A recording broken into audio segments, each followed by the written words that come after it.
യാ ഫാരിജൽ ഹമ്മി via കാശിഫൽ gummy യാ മല്ലി അബ്ദിഹി യഗ്ഫിറു വയർഹം. അള്ളാഹുവിനെ വിളിക്കാണ്. കാര്യമൊന്നും ആവശ്യപ്പെടുന്നില്ലെങ്കിലും ആ വിളിയിൽ ആവശ്യങ്ങളൊക്കെ അടങ്ങിയിട്ടുണ്ട്. ഒന്ന്, അള്ളാഹുവിനെ വിളിക്കുന്നത് യാ ഫാരിജൽ ഹമ്മ്, ഹമ്മ് മാറ്റി കൊടുക്കുന്ന അള്ളാഹ്. എന്താണ് ഹമ്മ്? ഹൃദയത്തിന്റെ ആകുലത, ടെൻഷൻ, വരാനിരിക്കുന്ന കാര്യം തനിക്ക് ദോഷമായി ഭവിക്കുമോ എന്നൊക്കെ ഉള്ള ഒരു ഉത്കണ്ഠ, അതാണ് ടെൻഷൻ എന്നൊക്കെ നമ്മൾ പറയുന്ന ഹമ്മ്. അത് മാറ്റി കൊടുക്കുന്ന അള്ളാഹ്. അത് വന്ന വലിയ പ്രശ്നമാണ്, തകർന്നു പോകും. പിന്നെ ഒമ്മ് മാറ്റി കൊടുക്കുന്ന അള്ളാഹ്. ഒമ്മ് എന്ന് പറഞ്ഞാൽ എന്താ? കാശിഫൽ ഒമ്മ്. ഒമ്മ് എന്ന് പറഞ്ഞാൽ എന്താ?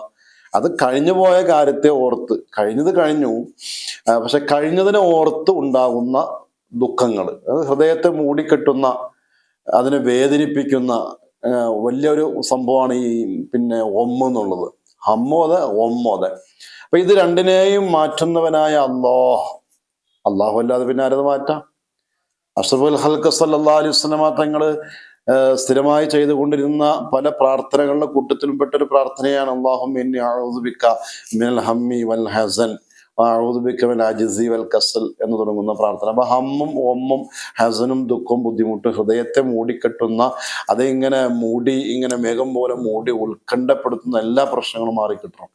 ഇതിൽ അള്ളാഹുവിനോട് റസൂലുള്ളാഹി സ്വല്ലല്ലാഹു അലൈഹി വസല്ലം കാവല് തേടുമായിരുന്നു എന്നാണ്. അപ്പൊ അങ്ങനെ അള്ളാഹിനെ വിളിക്കുകയാണ് നമ്മൾ. ഈ പ്രാർത്ഥനയിൽ അള്ളാഹുവിനെ വിളിക്കുകയാണ്. പക്ഷെ ആ വിളിയിൽ അത് അടങ്ങിയിട്ടുണ്ട്. പഠിച്ചനെ എനിക്കത് നീക്കി തരണേ, എൻ്റെ ഹമ്മും എൻ്റെ ഒമ്മും മാറ്റി തരണേ എന്ന് ആ വിളിയിൽ, ആ പ്രാർത്ഥന അടങ്ങിയിട്ടുണ്ട്. യാ മല്ലി അബ്ദിഹി യഗ്ഫിറു, അടിമക്ക് പുറത്തു കൊടുക്കുന്നവനായ, വയർഹമു, അടിമക്ക് കരുണ ചെയ്യുന്നവനായ അല്ലാഹ്. ആ വിളിയിലും ആവശ്യമുണ്ട് അല്ലെ? അടിമക്ക് പുറത്തു കൊടുക്കുന്നവനായ അള്ളാനെ വിളിക്കണമെങ്കിൽ അടിമയുടെ തേട്ടം എന്താണ്? എൻ്റെ പാപങ്ങൾ പുറക്കണേ അള്ളാന്നല്ലേ? അടിമയോട് കരുണ ചെയ്യുന്ന അല്ലാഹ് എന്ന് അടിമ വിളിക്കണമെങ്കിൽ ആ അടിമയുടെ ലക്ഷ്യം എന്താ? സാധുവായ ഈ അടിമയോട് നീ കരുണ ചെയ്യണേ. അപ്പൊ അള്ളാനെ വിളിച്ചിട്ട് ഹമ്മ് മാറ്റാനും ഒമ്മ് മാറ്റാനും പാപങ്ങൾ പൊറുക്കാനും കരുണ ചെയ്യാനും ആവശ്യപ്പെടാതെ തന്നെ ആവശ്യപ്പെടുന്ന ഒരു പ്രാർത്ഥനയാണിത്.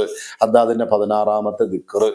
ഇതൊക്കെ സ്ഥിരമായിട്ട് ചൊല്ലാനും അമ്മ ഒമ്മൊക്കെ പഠിച്ച തമ്പുരാൻ മാറ്റിത്തരാനും, അതുപോലെ തന്നെ പാപങ്ങൾ പൊറുക്കാനും കരുണ കിട്ടാനും ദുനിയാവിലും ആഖിറത്തിലൊക്കെ ഈ ഒരു വലിയ സൗഭാഗ്യം ലഭ്യമാകാനും നമുക്ക് നമ്മുടെ മാതാപിതാക്കൾ, ഭാര്യമക്കൾ, സന്താനങ്ങൾ, സഹോദരി സഹോദരങ്ങൾ, കൂടപ്പിറപ്പുകൾ, വേണ്ടപ്പെട്ടവർ ഏവർക്കും അല്ലാഹു തൗഫീഖ് ചെയ്ത് അനുഗ്രഹിക്കട്ടെ. ആമീൻ.